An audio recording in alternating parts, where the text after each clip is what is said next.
ela tinha voltado do Brasil e ela estava muito entusiasmada com o Tatu Canara. Não sei, isso aí pode ser intuição da mãe, sei lá, de outras crianças conversando, não sei. 10! Nota 10! O senhor vai gostar, hein? Bebê diabo parou o táxi na avenida. Ao vivo é muito pior. Eu sou a Camila Kintzel. E eu, Danilo Corsi. E hoje eu vou contar para vocês a história do primeiro grande incêndio em edifícios do Brasil, que ocorreu em 24 de fevereiro de 1972, no edifício Andraus, no centro de São Paulo. As imagens desse incêndio foram violentas, mas ele foi muito menos mortal do que o incêndio do Joelma, que já contamos aqui. Mas antes de eu começar a contar essa história para vocês, um recadinho dos nossos patrocinadores. Em primeiro lugar, temos o siteguy.dev. Se você estiver precisando de um desenvolvedor para o seu novo site, aplicativo, ou, por exemplo, decidiu começar a vender algum produto e quer abrir um e-commerce, fale com o siteguy.dev. Eles resolvem isso para você com qualidade e um preço bem honesto. Se falar que veio daqui, ainda ganha um descontinho. Depois, precisamos falar do drinco.com.br. Que vinho esse parceiro para toda hora mandou pra gente hoje, Danilo? O vinho de hoje é o Dancing Flame Vila Rica Gran Reserva 2021, um branco chileno que é inspirado pelo fogo e pela lava que brota do vulcão Vila Rica, o mais ativo do Chile. Chique, não? Pois esse vinho ainda é feito com as uvas Roussanne, Marsanne, que são até meio desconhecidas. Quer experimentar todas essas novidades? Por pouco mais de R$100 lá no Drink.com.br, você consegue essa maravilha. Brinde história? Tchim, tchim. Tchim, tchim. São Paulo vive momentos de pavor com o incêndio do edifício Andraus, considerado o mais grave e o maior do século em área construída na América Latina. A cidade vivia seu ritmo normal de trabalho no dia 24 de fevereiro, quando às 4 horas da tarde surgem os primeiros alarmes. Bem, começando. O edifício Andraus fica na Avenida São João, em pleno centro de São Paulo, e é um arranha-céu de 28 andares. Aliás, aqui já vale dizer que eu ouvi e li gente dizendo 28, 29 e 32 andares. Mas como ouvi 28 de uma reportagem que estava no local, eu resolvi ficar com esse. Na Wikipédia dá 31 andares mais subsolo. Difícil, né? De repente os caras contam o subsolo como andar também. Sim. Esse edifício também era grande em largura. Cada laje tinha mais de 1.000 metros quadrados. E tinha grandes empresas multinacionais. Lembrando que em 1972... em São Paulo, o centro ainda valia alguma coisa, né? Ele era ocupado por empresas como Petrobras, Henkel, Siemens, Companhia Varejista de Seguros, além dos 5 primeiros andares serem ocupados por uma loja de departamentos chamada Pirani, que eu nunca tinha ouvido falar. Também não conheço. A Shell tinha comprado os 3 últimos andares do prédio e planejava uma festa de inauguração para aquele dia. Ao todo, li que entre 1.200 e 2.000 pessoas trabalhavam no edifício. Muita gente. Muita gente, um edifício de muitos andares com empresas muito relevantes, né? Tá, mas como o incêndio começou? As lojas Pirani, que eram a loja de departamento dos primeiros 5 andares, resolveram colocar um luminoso no local. Esse luminoso, ao que tudo indica, tinha 2 problemas. O primeiro é que ele sobrecarregava a distribuição de energia do prédio, tanto que a companhia de energia já tinha mandado um aviso para a loja. O segundo é que ele estava sujeito a curtos. Bem, e foi justamente ali, no luminoso instalado na marquise na altura do primeiro andar, que o incêndio começou. Mas que luminoso vagabundo que os caras compraram também. Sim, eles tinham acabado de instalar o luminoso, pouco tempo depois o luminoso pegou fogo, assim. Mas assim, o curto foi meio por conta de sobrecarregar o sistema, sabe? Não, assim, sei, mas não deveria fazer isso. Não devia, hipótese alguma. Aí, edifícios dos anos 1970, né? Com aquela quantidade de carpete, cortina, além de divisórias de madeira. O fogo se espalhou como louco. Reza a lenda que em 20 minutos o incêndio tomou conta do prédio todo e ele duraria 7 horas para ser extinto. Caramba. No relato das testemunhas, elas começaram a ver nuvens de fumaça preta, mas ainda não sabiam o que estava acontecendo direito. Porém, ao olhar para o Copan, conseguiram ver espelhado no vidro do Copan o prédio que eles estavam em chamas, uma labareda só. Já imaginou que desespero? Tô tentando lembrar ali, perto do Copan, ainda existe o Andraus? Ainda existe. E chama Andraus, inclusive. Não, imagino que sim. O Joelma ainda existe como Joelma, né? Não, mudou de nome. Mudou de nome? O dia 24 de fevereiro também estava com vento muito forte, de cerca de 30 km por hora. Uma manhã qualquer de Berlim. Venta muito aqui, gente. E isso fez com que não só o incêndio fosse mais agressivo, né, já que o oxigênio alimenta o fogo, como também as chamas conseguissem atravessar a rua e começassem focos de incêndio no prédio da frente, a ponto de ferir algumas pessoas. Esses focos foram rapidamente controlados. Mas imagina a loucura de uma labareda tão grande que está atravessando uma avenida. Podia pegar fogo em todo o bloco, né? Todo quarteirão. Sim, se eles não tivessem sido controlados, poderia. E apesar da loucura, muitas pessoas conseguiram descer pelas escadas, em especial quem estava do 8º andar para baixo. Mas as pessoas que estavam nos andares de cima simplesmente não conseguiam mais. As escadas estavam tão cheias de fumaça na descida que ficou quase impossível de enxergar ou respirar. Então, entre 100 ou 500 pessoas foram para o terraço. Sim, na verdade, esses relatos mudaram muito, assim. Alguns relatos dizem que 100 pessoas foram resgatadas do telhado, outros dizem que 500. O que se sabe é que 320 pessoas ficaram feridas e que, além dos resgates pelo telhado, os bombeiros também criaram um tipo de plataforma feito de escada entre o prédio do lado e o Andraus, que as pessoas atravessavam se arrastando. Imagina o medo, que é tipo como se você andar numa prancha, só que era uma escada. Mas aí nesse caso, é isso ou fogo, né? Você iria, Danilo? Eu iria, né? No 20º andar, atravessar por uma escadinha? Se atrás tem labareda, eu acho que iria sim. De um prédio pro outro, eu achei assustador demais, assim. As pessoas que ficaram presas, né, principalmente do 8º andar para cima, mas nos andares superiores, a princípio não conseguiram acessar o topo do prédio, pois havia um cadeado. Mas como as chamas subindo e o desespero foi tanto, eles acabaram arrebentando, na força, na mão, a corrente e o cadeado. Faz sentido. Uma coisa interessante sobre o Andraus é que ele tinha um tipo de heliponto no terraço. Eu vi uma reportagem com o síndico atual dizendo que não é um heliponto, que não tem autorização para isso e tal, mas vamos dizer que era um espaço bem grande e perfeito para um helicóptero pousar, assim. Ele só não era completamente perfeitinho porque tinha uma ou outra antena no local. E 1 hora depois do acidente, o primeiro piloto de helicóptero, vendo o incêndio, tentou se aproximar. Ele tentou chegar mais perto, mas as antenas, que eu acabei de falar, atrapalhavam um pouco.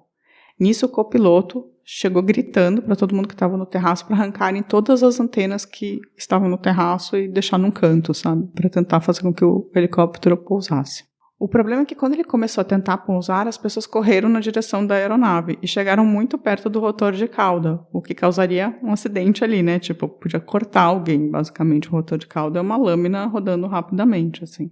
E vendo que a coisa precisava ser organizada, o piloto não pousou naquela hora e ele foi para um outro ponto da cidade, onde conseguiu achar 2 bombeiros e 3 PMs que se voluntariaram para subir no prédio e organizar o povo, para não ficar essa coisa do toda vez que o helicóptero chegasse, alguém se jogasse na direção do helicóptero, sabe? Assim, esses caras chegaram, ele chegou a 4 metros, os caras pularam e começaram a organizar mulheres grávidas, crianças, feridos, idosos, né, e depois os homens foram nessa ordem organizados para embarcar no helicóptero. Quando esse helicóptero começou a buscar gente, ele deu um aviso ao campo de Marte e outros helicópteros começaram a ir também. Ao todo foram entre 10 e 12 helicópteros, todos particulares, pois a PM nem os bombeiros tinham aeronave na época. E eles salvaram quase todo mundo do Andraus com helicópteros. Tá vendo quem reclama que São Paulo tem muito helicóptero? Aí. Um dos helicópteros, que era maior, fez uma quantidade absurda de viagens em alta velocidade e salvou a maioria das pessoas. É porque, cabia 15 pessoas nesse, sabe? Nos outros cabia, 3, 4, assim. Um helicóptero do Bradesco que levava os papéis da agência do Copan para a Cidade de Deus, em Osasco, todos os dias onde eram processados, também foi super importante no salvamento. Ou seja, boa parte dos heróis aqui eram pilotos civis de helicóptero. Só havia nessa época 20 helicópteros em São Paulo, 1972. E pelo menos 10, alguns dizem que 12 estavam no Andraus naquele dia. Muito bem. Por outro lado, a situação dos bombeiros, né, que não estavam nos helicópteros, era até mesmo triste.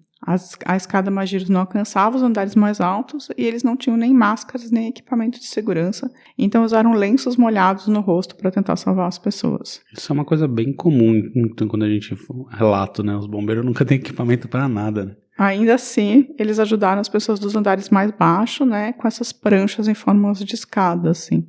Mas, é absurdo você pensar que, os bombeiros não tinham helicóptero, não tinham estrutura, não tinham máscara, não tinham nada, e quem estava salvando as pessoas realmente eram os pilotos civis, assim, ajudando as pessoas. Um fato curioso é que a luz no bairro foi cortada para evitar mais incidentes. Com isso, a Globo e a Folha de São Paulo ficaram sem luz nas redações, que eram super perto do Andraus. Assim, as redações se mudaram para casa de alguns jornalistas, enquanto a situação se normalizava e tudo foi construído, as redações foram para outros lugares. Mas os caras cortaram luz de uma área gigante, né? Porque a Folha não é necessariamente tão do perto centro. do Andraus. Do centro. Eu não sei onde era também, em 1972, se era lá ainda. Sempre foi lá. E o Globo também. Graças aos helicópteros, grande parte das pessoas se salvou, mesmo antes do incêndio ser contido, o que só aconteceu 7 horas depois. O trabalho de rescaldo começou só às 9 horas da noite. O número de mortos do Andraus foi de 16 pessoas. Pouco. Bem pouco, se você considerar que tinha entre 1.200 e 2.000 pessoas no prédio. 7 morreram carbonizadas ou se jogaram do prédio. Entre eles o presidente da Henkel, um alemão, que se jogou. O outro, também alemão, morreu carbonizado. Dos carbonizados, a maioria estava na mesma sala, no 11º andar, onde foram se esconder. Outro relato que eu vi é que um cara tentou subir e fugir usando uma antena de para-raios, sabe? Tipo, subiu e para pular, mas ela cedeu e aí a pessoa caiu. Não estava bem chumbada no chão, sei lá, e a pessoa caiu. Provavelmente a antena não foi feita para uma pessoa subir, né? Não, de antena de para-raios. 9 pessoas morreram no hospital por conta de queimaduras ou intoxicação, né? Então, 7 pessoas morreram no local, ou caído ou carbonizadas, e outras 9 morreram de intoxicação. 700 pessoas saíram por conta própria, 500 foram resgatadas e 320 ficaram feridas. Para o tamanho do incêndio, o número de vítimas foi pequeno. Claro que cada vida conta, né? Mas para a proporção do que aconteceu... Não, o desastre poderia ter sido gigantesco. Sim, o Joelma, que aconteceu pouco tempo depois, foram quase 200 mortos. E um grande problema do Joelma foi que as pessoas, lembrando do Andraus, foram para o terraço. Ah, tá. Mas lá não tinha nem heliponto, os helicópteros não chegavam a chegar perto e a temperatura estava muito mais elevada. Ou seja, a lembrança do incêndio do Andraus acabou prejudicando as pessoas do Joelma e matando um monte de gente. Triste, né? Mas, enfim. Mas tem lógica, porque um aconteceu, foi menos de 2 anos de diferença. Foi 2 anos, né, de diferença, isso. Depois do incêndio, o Andraus ficou fechado por 5 anos. Nas reformas, o prédio ganhou parapeitos, que não tinha, porta corta-fogo e outros itens de segurança, além de ter ajudado a mudar a legislação. Sempre muda a legislação depois de alguma tragédia. Mas isso é meio normal, né? A única pessoa incriminada nessa tragédia foi o gerente-geral das Casas Pirani, responsável pela colocação do luminoso. Justíssimo. Ele foi julgado e condenado a 2 anos de prisão, mas nunca foi preso. Ele cumpriu a pena em liberdade, porque 2 anos você não vai preso, né? Tipo, depende, né? É difícil. Não, acho que a menos de 3 anos você não vai preso. Ele cumpriu a pena em liberdade, esse cara. Hoje o Andraus permanece no mesmo lugar e está cheio de repartições públicas. Como última curiosidade, o dia 24 de fevereiro se tornou, por conta do Andraus, o dia do piloto de helicóptero. E essa foi a história do incêndio no edifício Andraus, em São Paulo. Você já conhecia, Danilo? Por cima, só por cima, assim. Sabia da existência, sabia que tinha sido grande, mas que não tinha sido tão trágico quanto foi o Joelma, mas não sabia dos detalhes, não sabia essa história do luminoso. Estou revoltado até agora. Foi um incêndio completamente estúpido, assim. Todos são, na verdade, né? Você bota uma coisa elétrica na sua loja que derruba a rede do bairro, não liga, né? Foi mal feito. Foi um luminoso mal feito as casas. Talvez por isso que a loja Pirani tenham falido, né? Muito porque justo. Elas não conseguiram nem colocar um luminoso. Mas, poucas pessoas morreram. Assim, poucas pessoas morreram. A maior parte das pessoas morreu meio por besteira, porque elas poderiam ter se salvado, assim. Tipo, o presidente mas é difícil jogar no desespero. É difícil, mas o cara que se jogou, assim, tipo, as pessoas viram ele se jogando e as mesmas pessoas que viram ele se jogando subiram pro terraço foram resgatadas, sabe? Não, mas no Joelma subiram e não foram. Não foram, No Joelma, sim, a situação uma loteria, você sobe porque você tem que subir, porque você não consegue descer, né? Foi mais ou menos isso. No Joelma, muitas pessoas ficaram no parapeito, né? O que não tinha no Andraus, porque o parapeito, assim, meio que... Dá uma ajuda, né? É quente, mas você tá pra fora do prédio, assim, você não tem muito... Se for um parapeito que tem um concreto nas costas, é quente, mas você não tá nas chamas, né? Sim, você não queima, né? E você também não morre com uma fumaça tóxica. E depois eles colocaram parapeitos, assim. Foi um acidente, foi um incêndio estúpido, mas assim, eu queria contar porque eu acho que são os 2 principais incêndios, assim, de São Paulo, de São Paulo, não sei. São Paulo. O Brasil é muito grande, tem a Brasil Boate Kiss. Tem a Boate Kiss ainda. E o Gran Circo que a gente já contou, que é terrível. Também. Mas que talvez tenha sido o pior de todos os incêndios, assim. Mas isso tá meio na cabeça das pessoas, né? O Andraus e o Joelma.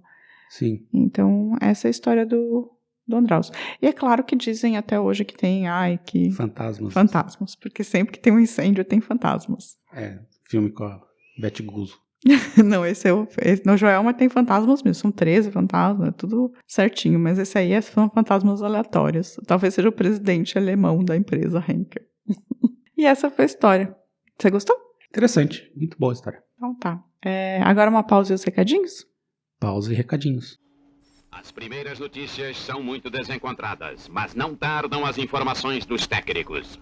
Aproximadamente 1.500 pessoas se encontram no interior do edifício e calcula-se que apenas 400 ou 500 lograram fugir por seus próprios meios. As demais são salvas, parte pelos helicópteros, parte pela ação heróica dos bombeiros. Danilo, se tiver pegando fogo o bicho e a pessoa quiser falar com a gente, avisar a gente, faz como? Liga pro bombeiro primeiro, né? Mais garantido. Não pode mandar um e-mail, tá pegando fogo o bicho. Não dá, né? Pode queimar, né? Tá, mas se quiser falar com a gente de assunto menos necessário. Aí pode mandar um e-mail para contato@muitopior.com.br ou entrar no nosso site, muitopior.com.br, e deixar um comentário lá em texto, né, na postagem, ou mandar um áudio pra gente. Ou você procura a gente ali no Facebook, no Twitter, no Instagram, ou vai no nosso canal no YouTube e também comenta por lá. Ok. E essa semana eu quero agradecer as pessoas Murilo Silva, Daniel SP, Simone Miranda, Rodrigo Azevedo, Bruno Santana Teixeira, Rodrigo Souto, Daniel Barbosa, Flávio Gomes, Douglas Faleiro Ferreira e Pedro Dalbello por se inscreverem no nosso canal no YouTube. Olha só, bem-vindos. Bem-vindos, está crescendo a presença no YouTube do nosso... Aliás, se você não assina o nosso canal, por favor, vai lá e assina, né? Ajuda a gente, clica no sininho. A gente publica toda terça-feira, assim, mas de qualquer maneira. E nos outros recadinhos, eu tenho um recado do Paulo Alves, que falou no episódio do João Neri. Que história! Não conheci detalhes acerca da história do João. Simplesmente um pioneiro na vertente de trans aqui no Brasil. Ser reconhecido como homem era tudo, tanto que matou o próprio passado e formação enorme disso. É verdade, ele pagou um preço gigantesco para poder virar. O que sempre foi, né? Na verdade. Sim. Aliás, essa semana passada, teve um outro homem trans super importante para a causa. O Popó Vaz também morreu, então... Super... Foi um momento bem triste, assim. A gente publicou a história do João Neri, mas a história do Popó Vaz é quase tão importante. Similar, né? Nesse momento, ele era super ativista, né? E ele era policial também. Super ativista, policial civil e tal. Foi o primeiro homem trans a virar policial no Brasil. E ele também tirou a vida há 2 semanas, agora não lembro exatamente. Bem, a Amanda Osvidor publicou no Herta Spear, um episódio bem antigo nosso, que ela teve a oportunidade de conhecer a Herta, que era extremamente gentil e dona de um coração imenso. Olha só, que legal. Bacana, né? E nosso amigo Ricardo Cravo mandou pra gente, o nosso pauteiro oficial, mandou pra gente algumas opções de pauta, inclusive a Carolina de Jesus, que eu achei muito boa mesmo. Também entrou direto na pauta. Ricardo, você tem ótimas referências. Continue assim, ajudando. No mais, nosso amigo Giancarlo voltou. E, Giancarlo, eu queria dizer que eu não respondi ainda o seu e-mail, vou responder, mas eu já li. E eu sinto muito, porque ele perdeu a avó, e eu queria dizer que a gente sente muito. Por tudo que você já escreveu dela, nas histórias que você conta, ela parecia ser uma pessoa incrível. Então, nossas condolências. A gente sente muito, mas fica forte aí, João. E acho que é isso para essa semana. Beleza, então. A galera tá se comunicando um pouco, eu tô achando. Tem poucos recadinhos, ultimamente. Galera, vamos mandar recadinho, né? A gente faz Fale isso. com a gente, eu falaria. A gente faz isso para poder ouvir de vocês. Bom, beleza, então semana que vem estaremos de volta. Tchau, tchau. Tchau, tchau. A vida é muito pior. Esse episódio é um oferecimento de trinco.com.br e siteguy.dev.